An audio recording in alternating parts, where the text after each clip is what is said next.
జ్ఞానవాణి శ్రోతలకు శుభోదయం.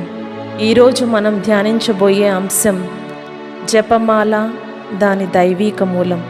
స్పెయిన్ దేశంలో 12వ శతాబ్దంలో జైన్ అనే స్త్రీకి ఒక దర్శనం కలిగింది. దర్శనం కలిగేప్పటికీ ఆమె ఒక గర్భిణి. దర్శనంలో ఆమెకు ఒక విషయం అర్థమైంది. అదేమిటంటే, తాను ప్రసవించే బిడ్డకు సంబంధించి ఒక పరలోక సంబంధమైన విషయాన్ని గూర్చి ఆమె దర్శనంలో చూసింది. ఆమె ఒక చాలా భక్తివంతమైన స్త్రీ. ఈరోజు మనం ఆమెను బ్లెస్సెడ్ జైన్ ఆఫ్ ఆజా అని పిలుస్తున్నాం. 1170వ సంవత్సరంలో జైన్ ఒక బాబుకు జన్మనిచ్చి ఆ బాబుకు డొమినిక్ అని పేరు పెట్టింది. ఆమెకు కలిగిన దర్శనంలో ఆమెకు కనిపించిన విషయాలు ఏమిటంటే, జ్వలిస్తూ వెలిగే నిప్పు దివిటీని నోట పట్టుకున్న కుక్క ఆమె గర్భం నుండి ఉద్భవించినట్లుగా ఆ దర్శనంలో ఆమె చూసింది.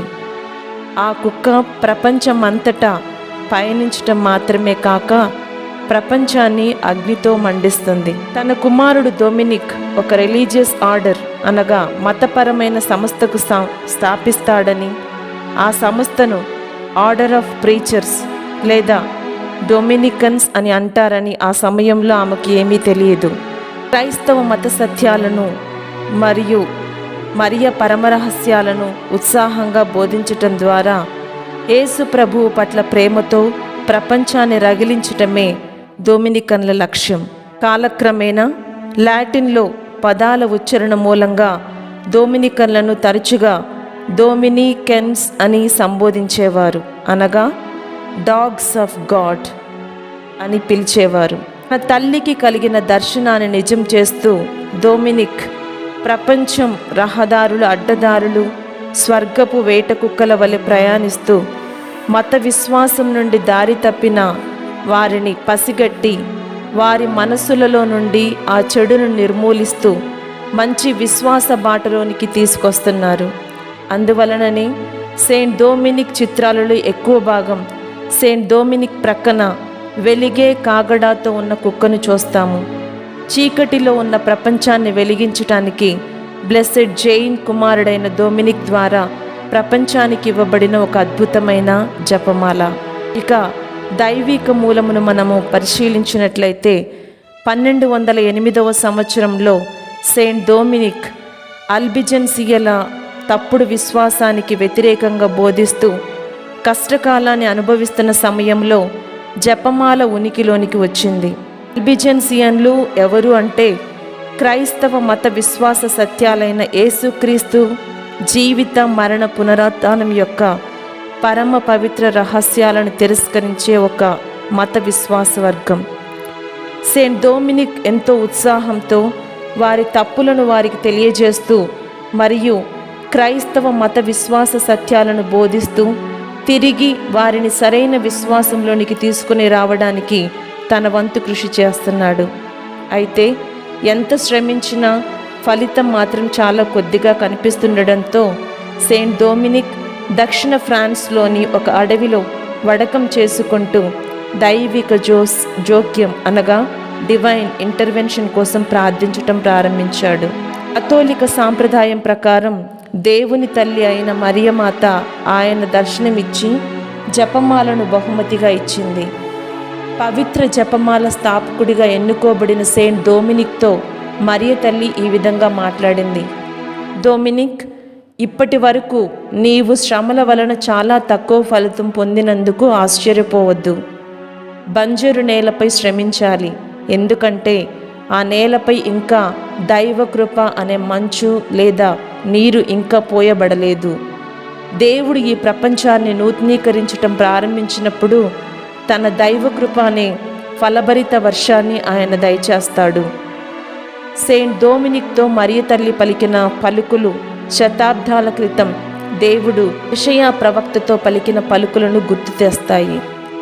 వానయు మంచును ఆకాశము నుండి దిగివచ్చి అతడికి మరలిపోక భూమిని తడిపి దాని మీద పైరును మొలిపించి పంట పండించును. ఆ రీతిగానే నా నోటి నుండి వెలువడు వాక్కు కూడా ఉండును. అది నిష్ఫలముగా నా యొద్దకు తిరిగి రాక నా సంకల్పమును నెరవేర్చును. నేను ఉద్దేశించిన కార్యమును సాధించును. యెషయా గ్రంథము 55వ అధ్యాయము 10-11 వచనములు. సెయింట్ డొమినిక్ ఒక భయంకర ఆధ్యాత్మిక శత్రువుతో పోరాడుతున్నాడు. కాబట్టి మోక్షరాజ్ఞి అయిన మరియ తల్లి వారికి ఖచ్చితంగా అవసరమైన దానిని ఇవ్వటం మాత్రమే కాకుండా ఈ క్రింది వాక్యాలను కూడా బోధించింది. ప్రియమైన డొమినిక్, ప్రపంచాన్ని సంస్కరించటానికి పరిశుద్ధ త్రిత్వం ఏ ఆయుధాన్ని ఉపయోగించాలనుకుంటున్నారో నీకు తెలుసా? ఈ రకమైన యుద్ధంలో ఎప్పుడు దేవదూతల కీర్తన అనగా మంగళవార్త ప్రార్థన వాడాలి అని నేను నీకు తెలియజేస్తున్నాను. ఎందుకంటే క్రొత్త నిబంధనకు ఇది పునాది రాయి. కాబట్టి ఈ కఠినాత్ములను చేరుకొని వారిని దేవుని కోసం గెలవాలి అని అనుకుంటే నా ఈ మంగళవార్త ప్రార్థనను బోధించు అని పలికారు. మరియ తల్లి పలికిన ఈ సాల్టర్ అనేది ఒక సాధారణమైన భక్తి మార్గం అని ఎన్నో శతాబ్దాల నుండి వాడుకలో ఉంది. ఇది సిస్టర్షియన్స్, కార్తూషియన్స్ అనే సన్యాసులు అభివృద్ధి చేసినటువంటి ఒక భక్తి మార్గం. ఇదేంటి, ఎలా ఉంటుంది అనంటే 150 మంగళవార్త జపమాలు.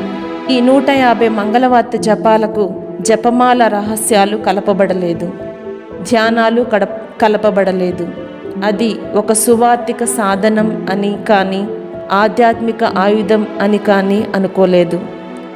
మఠాలలో మంగళవార్త జపాలను ప్రార్థించటం అనేది దేవునికి ఇష్టమైన పని మరియు మరియను గౌరవించే అద్భుతమైన మార్గం. కానీ ఇప్పుడు దేవుడు ఈ మంగళవార్త ప్రార్థనను పరమ పవిత్ర రహస్యాలను, ధ్యానాలను కలపటం ద్వారా సెయింట్ డొమినిక్ను ఉత్సాహపూరిత బోధనలో సన్నద్ధం చేయబోతున్నారు. దీని ప్రకారం మరియ తల్లి సెయింట్ డొమినిక్తో యేసు ప్రభు నేర్పించిన పరలోక ప్రార్థనను మంగళవార్త ప్రార్థనతో జత కలిపి దానికి యేసు ప్రభు యొక్క జీవిత మరణ పునరుత్థానాలనే విశ్వాస సత్యాలను, ధ్యానాలను కలపమని చెప్పింది. ఈ విశ్వాస రహస్యాలనే అల్బిజెన్సియన్లు దాడి చేస్తున్న వాటినే సంతోష, దుఃఖ, మహిమ దేవ రహస్యాలుగా పిలువబడుతున్నాయి. ప్రతి 10 మంగళవార్త జపములు ఒక పరలోక ప్రార్థన ద్వారా వేరు చేయబడి దానికి ఒక ప్రత్యేక దేవరహస్యం జత చేయబడింది. ప్రియ సహోదరులారా, ఈ క్రొత్త మరియు మెరుగైన దేవరహస్యాలతో కూడిన ధ్యానం మరియమాత ప్రార్థన, హృదయ పరివర్తన, విశ్వాస పరిపూర్ణత దయచేస్తూ విశ్వాసంలో నుండి తొలగిపోయిన ఆత్మలను తిరిగి విశ్వాసంలోనికి నడిపించే శక్తిని దయచేయమని ప్రార్థించుదాం. ఆమెన్.